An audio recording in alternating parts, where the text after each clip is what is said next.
Comes in 12 volt. They also come in 5 volt, 24 volt, and 48 volt. We've never done any 48 volt, but we have done the 5 volt.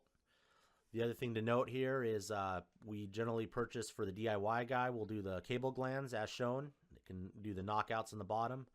Being it has knockouts, if you have an electrician install these, they're not going to use cable glands. They're going to hardwire those in with Romex or some flex. And so you can see here I'm using a second power supply. So the first two power supplies will fit in the enclosure. The second one, you do have to drill a second hole down below, so it doesn't line up, but it does fit. We've used it before.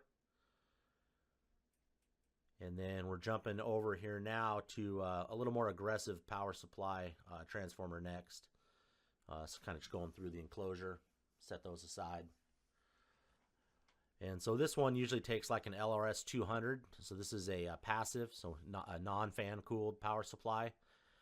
You get up to some pretty serious wattage and amperage on these. Easily enough to run lighting control.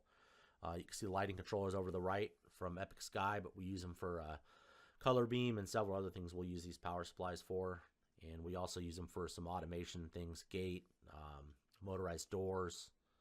So again, the bigger ones have 3 knockouts. And they also, the power supplies have more outputs, again in 5, 12 volt, and 48 volt.